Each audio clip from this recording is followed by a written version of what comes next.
So turning it over to spirit is no easy doing. You got to know what spirit is, in a sense.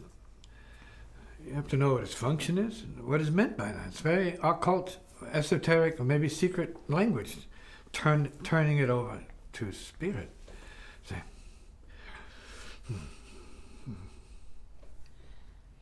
So that implies that what is it that you need to do to get to the point where you could turn over what to spirit? See? What is that spirit you need to turn it over to? See? Why would you want to turn it over to spirit if it's yours, right?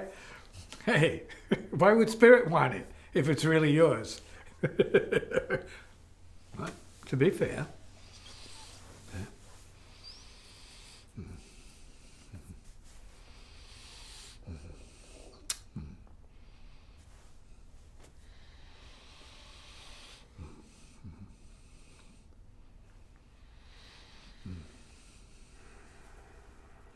So, in other words, at a level of training, or just experiencing life, because you may be a mountain climber and be going through these stages as you climb up the mountain, and realizing the same thing yourself, that at some point you can't go any further yourself. You can't, but you know you have to.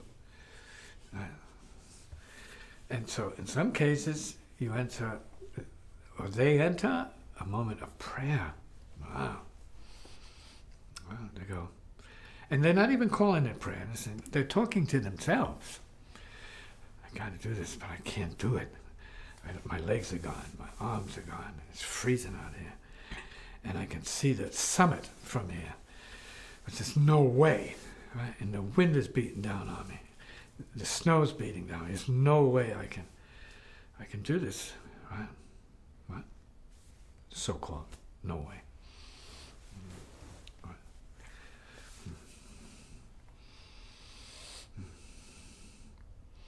Next person, same place, on the mountain, right? Right next to the same person having that other mindset. And it says to itself, when you're ready, you will take me up. I have no doubt about it. I'm not able to do it now, but when you're ready, because I'm ready when you are.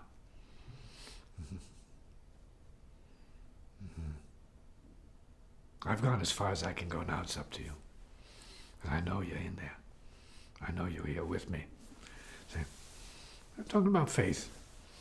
There's no believing. Come in. Turning it over, right?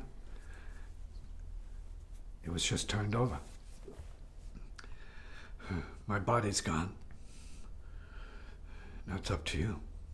What's to you?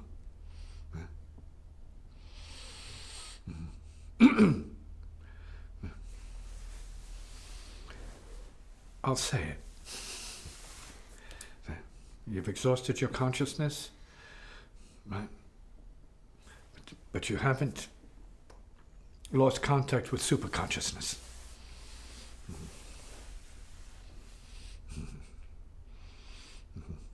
Superconsciousness.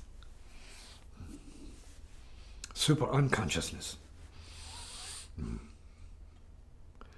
The real being.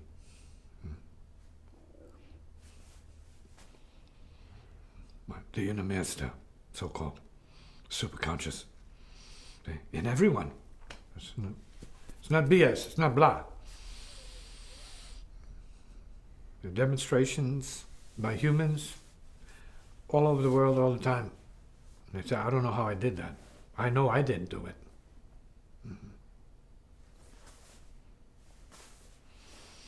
Something did it. I know it wasn't me. I mean, that's the truth. Right?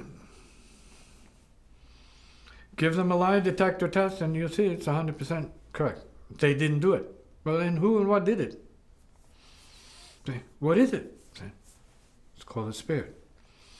So nobody knows what it really is, but you say, no, it's spirit. You just have a certainty about it.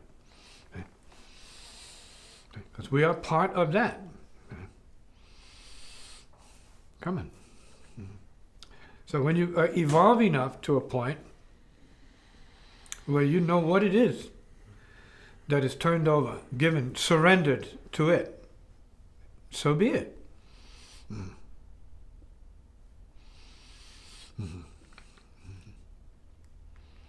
It's a paradox.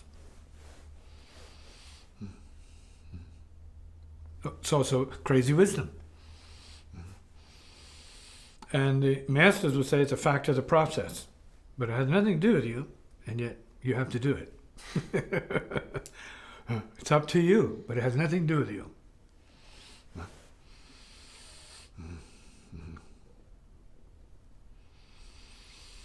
So when are you that exhausted? When is anyone that exhausted? See, to activate this super conscious circuitry. That's what practice is about. Finding resonance with that already.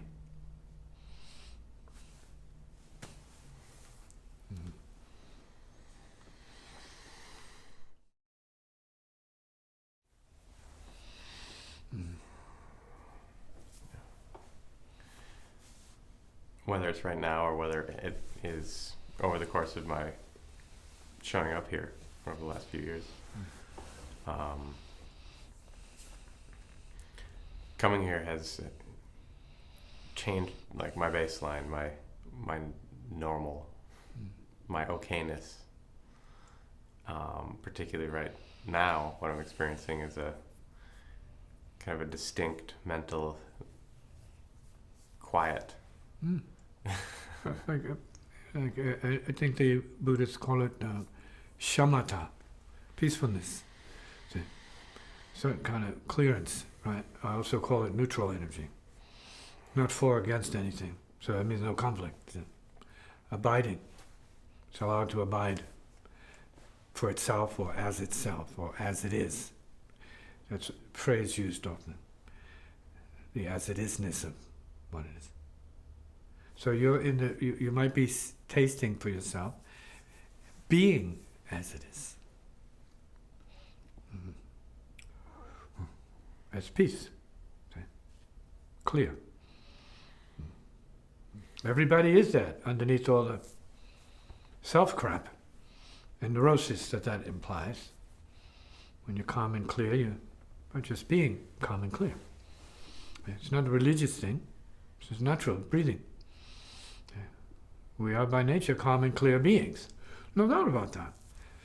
We're not always in the karmic field of, let's say, conditions which allow us to be calm and clear. Particularly, we're in the world. The world is an opportunity to be calm and clear in the midst of all the changes. And we're talking about human madness at the same time. Not just earth madness, chaos. Human madness on top of that. And it's chaos. It's ignorance and it's suffering. It's not knowing and not caring. It's like the who cares. Coldness, heartless, loveless, sort of norm of ignorant beings. It's fine for them. They're numb. There's much more than that. Yeah.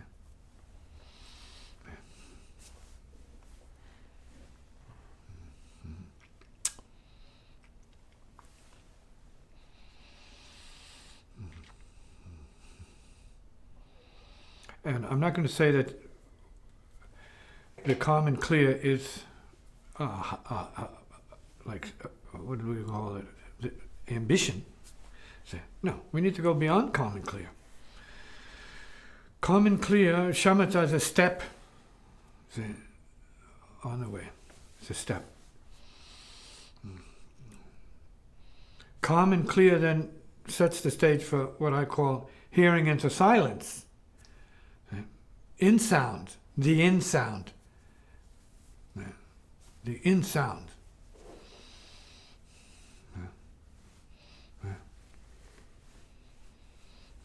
in sound, or the in sound. The in sound. See, watch. The in sound.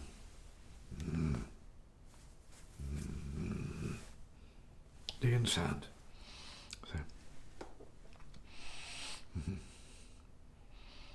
Form of breathing and hearing.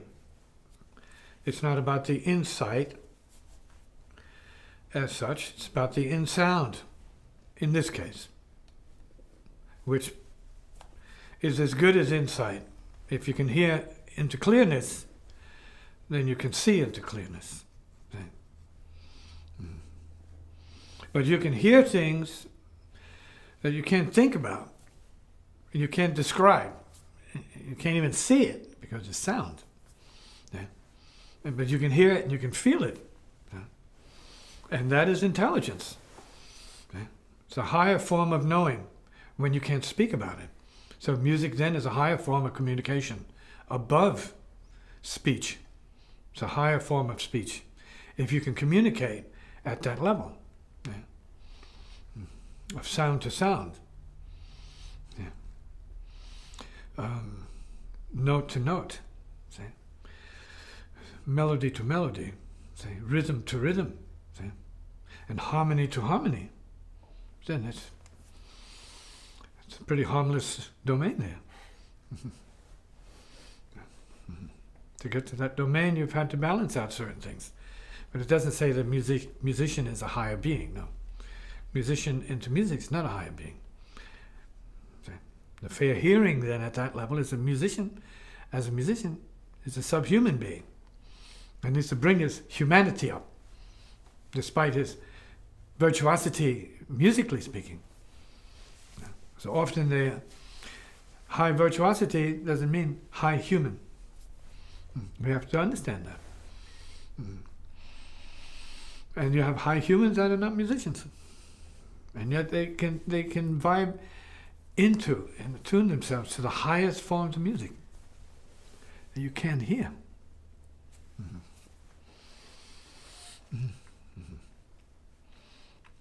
So nobody pays me for this. You can't pay me for this and you can't follow this. You have to be into this yourself. That's how it should be. Free as the wind. See?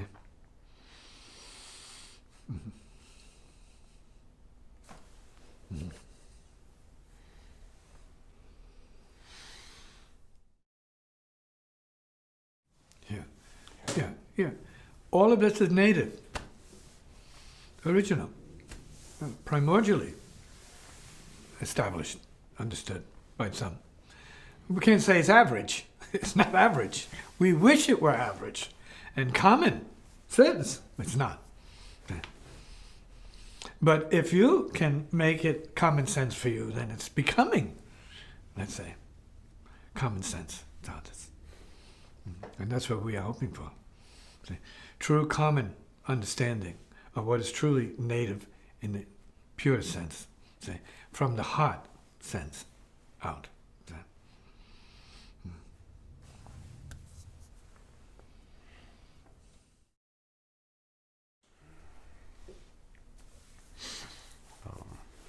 Why in, I guess what you call higher systems, spiritual systems, does astrology play such an important part? Why is it such a common topic? Or you mean something given sacred consideration? Why is it so sacred? Well, because we are basically time machines.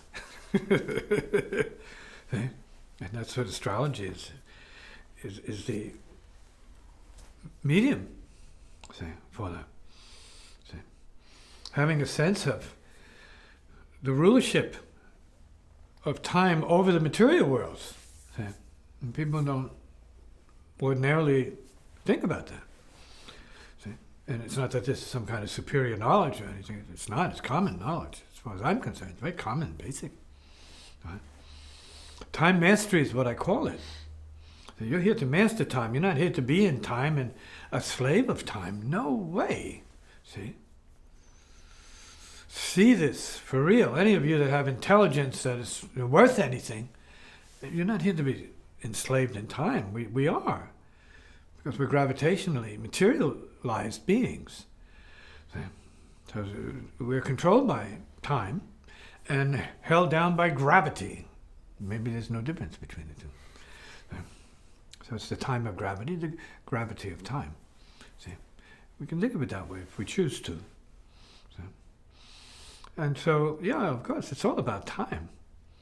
See, it's all about time. Lord is time here.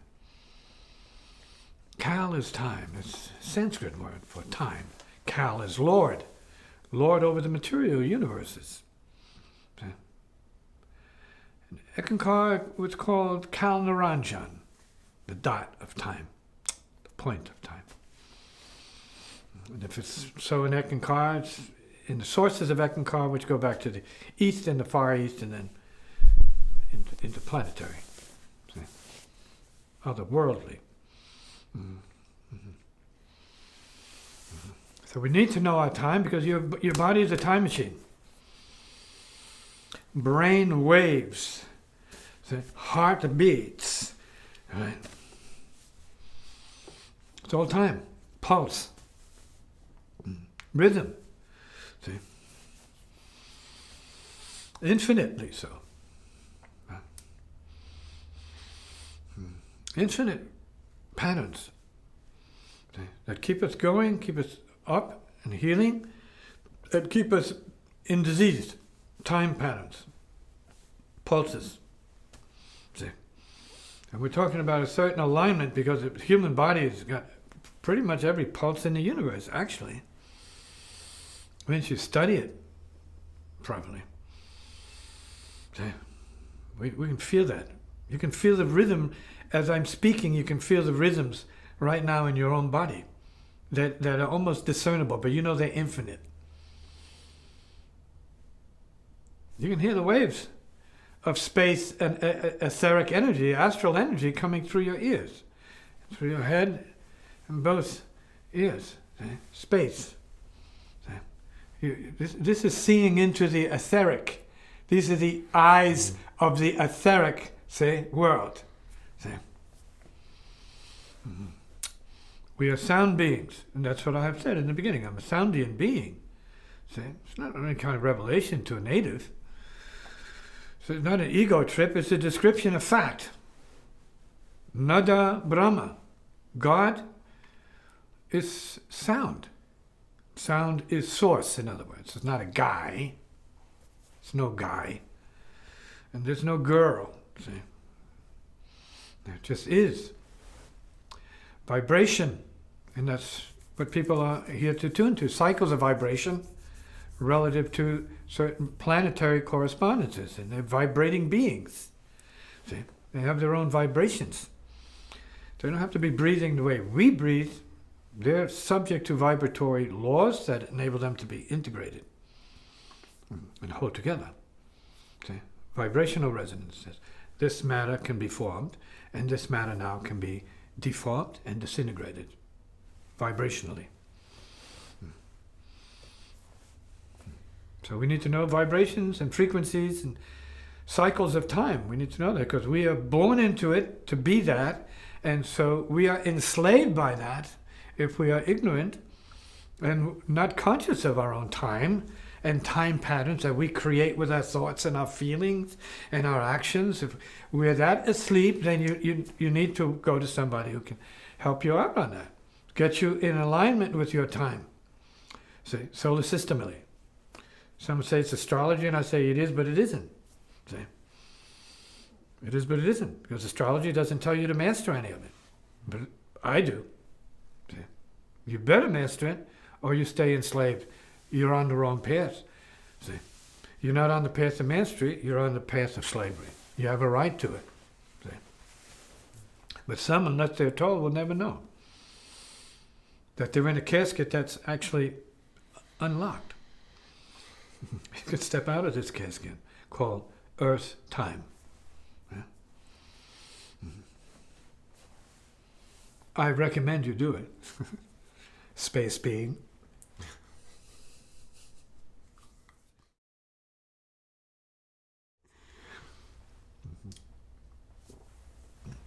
So if we can talk about the cosmos, or at least the solar system, or even the human body and the earth, what we have to study, it's all cosmic, rhythmic patterns and pulses. We're talking about the basis of music, which is verily that.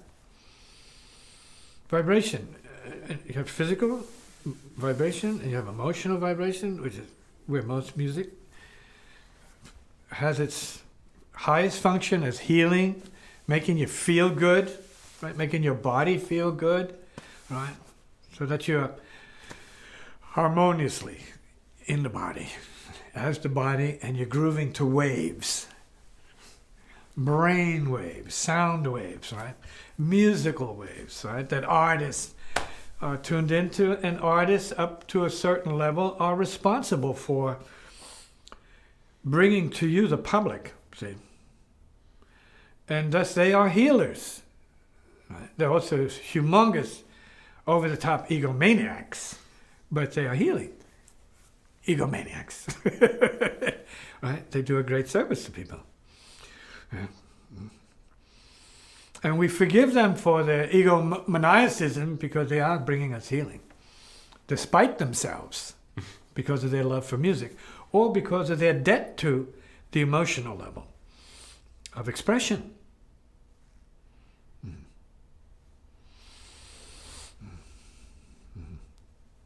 And so that's what it is for them, to feel, as a human, with the body or inside the body, and psychologically or psychically feel pain, suffering, and then have an urge to express it through music, through sound.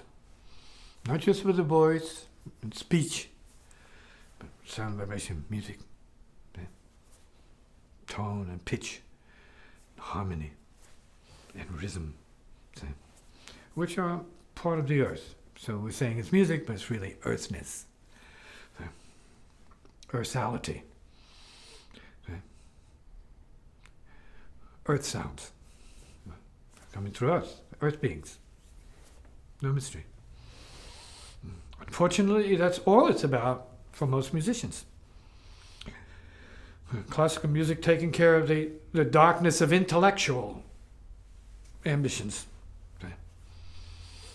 Structure, composition, and slavery. Structure and conformity. Worldliness, materialism, gravity, to perfection even. Wow.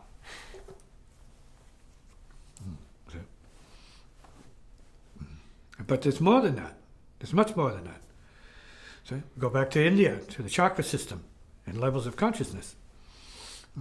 That means those the psychic centers and key points of the body, including the genitals, right? And beneath that, and then the navel, and the heart, and the throat, and the forehead, and the crown. Right? As I've been calling it recently, it's like the shish kebab. Boom. You've been shish kebabbed.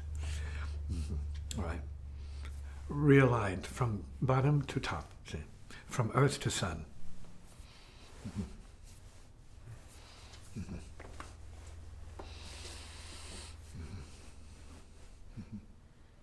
So who wants to know about any of this? Or this conversation? Who cares? You do. So, and you care enough to put it on tape. And I think that's a great service for the few people out there who would find this amusing.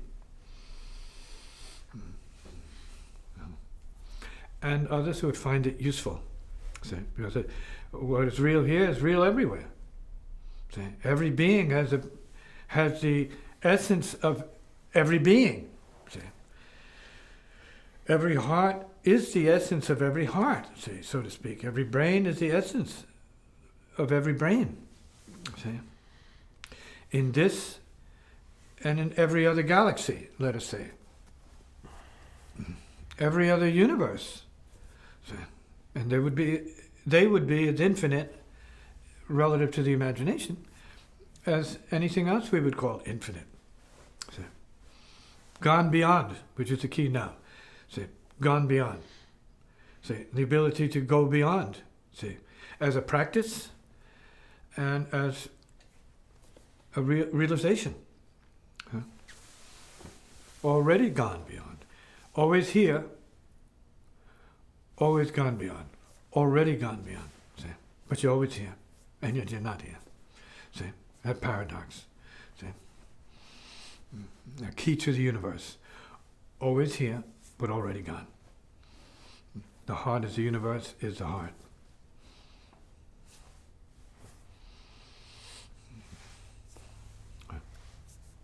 Thank you.